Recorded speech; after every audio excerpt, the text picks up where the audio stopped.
समस्त को नमस्कार। तो मोर ना हूँ दीपक कुमार पल्ली। मु गोटे एनजीओ रे एमएस मैनेजर भाव काम करुचे। आम घर हूँ जाजपुर डिस्ट्रिक्ट रो दानगदी ब्लॉक रे। तो मु एंजल थेरापी एमती फेसबुक चलाउथिया बेले देखा पाइली। तो देखिली मन को किसी आसला एत जिनस आम कले एत ट्रेस भीतर रोचंती एंजल थेरापी को आम देखा देखा आमर किसी परिवर्तन हम कि तो जो देखिली सार गोटे फ्री वेबिनार थिला से फ्री वेबिनार अटेंड कला परे मन को आसला एठी जॉइन कले किसी गोटे समस्या जो अच्छी आमर से समस्यार समाधान किसी हो पारे। ए कोर्स अटेंड करिया पूर्व मोर बहुत किसी प्रोब्लेम थिला जमती कि मो दरमा ठू मोर ईएमआई बहुत अधिक थिला। तो इमती मु ये कली सब ट्राई कली से जो ईएमआई दबा पर्सनल लोन अप्लाई कली कोठी भी हो पारानी बहुत किसी ट्राई कली किसी समाधान पाइलेनी। तापर एमती बहुत मानसिक रही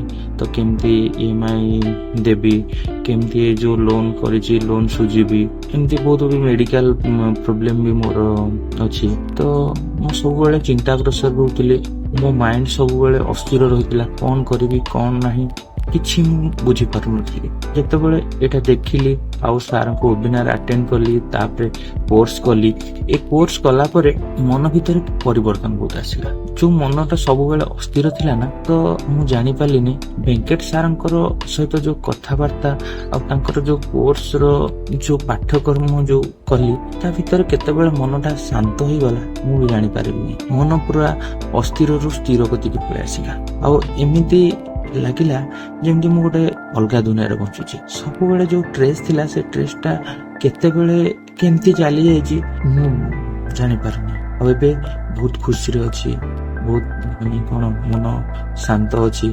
जो ईएमआई दे पार नथिले भी मु से ईएमआई की दे पारली माने ए कोर्स फल बहुत परिवर्तन आसीगला। मु भी चाहूँ अन्य माने मध्य ए परिवर्तन गोटे पार्ट बनतु। तो अन्य माने सारंकर ए कोर्स करंतु सार वेबिनार बसंतु जहा फल कि गोटे मैजिक करि परिबा आपन जीवन ले। कहबा गले आपनकर जो कस्टमर जीवन को आपण बहुत सरल करिपारिबे बहुत सुंदर करिपारिबे। जो समस्या आपन मध्य अच्छी से समस्या आपण भी बहुत सहज रे गोटे चुटकी माध्यम रे आपण से सॉल्व करिपारिबे। आपनकर परिवार बहुत भलरे गति करिवो बहुत शांत ये जीवन यापन करिवे। आउ आपन को एमती लागिवो जे मु जाहो ए कोर्स करले आज एते परिवर्तन करि पारछि।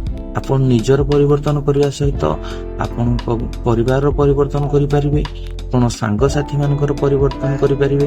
देखिबे आपनकर जीवन केते सहज और सुंदर हो जिवो। तो समस्त को मैं एते कहिबे आपण आसंतु ए कोर्स करंतु आ ए कोर्स करिकि आपन जीवन मध्य परिवर्तन करिकि मैजिक कर दियंतु। Thank you sir.